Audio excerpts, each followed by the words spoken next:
रस्ते खोदकामामागचे सत्य उघड. धर्मवीर संभाजी महाराज पाणीपुरवठा योजना वेगात.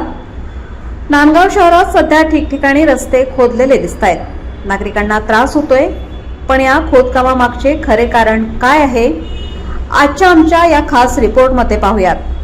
नांदगाव शहरातील पाणीपुरवठा व्यवस्था ही तब्बल 100 वर्षापूर्वीच्या पाईपलाईनवर अवलंबून होती.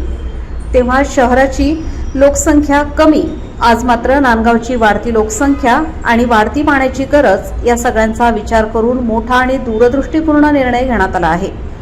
कार्यसम्राट आमदार सुहास अण्णा कांदे आणि समाजसेविका अंजुमताई कांदे यांनी भविष्यातील पाणी टंचाई टाळण्यासाठी नवीन आणि आधुनिकता पाईपलाईन टाकण्याचं काम जलद गतीने सुरू केलं आहे.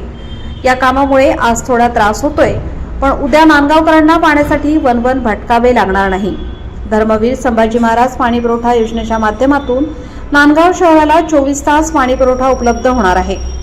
आत्ता त्रास आहे, पण पुढच्या पिढीसाठी हा निर्णय योग्य आहे. पाण्यासाठीची भटकंती आता संपणार, हेच महत्त्वाचं आहे.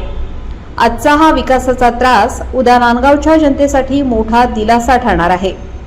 24 तास पाणी हा फक्त शब्द नाही, तर नांदगावच्या भविष्याचा पाया आहे. कॅमेरामन विजय भावसार, नांदगाव. संपादक विजय धामणे, नांदगाव, नाशिक. आज रोजी आपल्या नांदगाव तालुक्यामध्ये बरेचसे काही विकास कामे होत आहे व त्यामध्ये आहे पाणी प्रश्न. यासाठी बरेचसे प्रयत्न आपल्या नांदगाव तालुक्यात केले जात आहेत व आज त्या स्वरूपाने आपण बघत आहोत का जागोजागी रस्त्यात खड्डे वगैरे हे सगळे पडत आहेत व त्या ठिकाणी नवीन पाईपलाईन टाकण्यात येत आहे. काय तर याचे मूळ कारण म्हणजे काय, नांदगावचा विकास तो म्हणजे पाण्याने होणार आणि त्या पाण्याची सुव्यवस्था आपले लाडके आमदार सुहास अण्णाजी कांदे, सौ अंजुमताई कांदे व आपले नगराध्यक्ष सागरभाऊ हिरे यांचा मी फार फार आभारी आहे. नांदगाव शहरात जे रस्ते वगैरे खोदण्यात जात आहे यावर तुमचं काय मत आहे?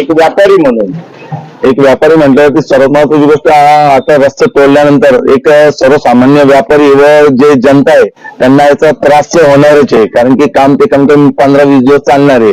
पण ते काम चालू असताना महत्वाची गोष्ट म्हणजे आमदार सुहास अण्णा कांदे कार्यसम्राट व अंजुमताई कांदे तसेच लोकनियुक्त झालेले नगराध्यक्ष श्री सागरभाऊ हिरे यांच्या मार्फत जो गिरणाऱ्या पाणी पुरवठा योजना आहे ती एक वेळा जर चालू झाली तर नांदगावकरांतील सर्व जनतेला 24 तास पाणी उपलब्ध होणार आहे.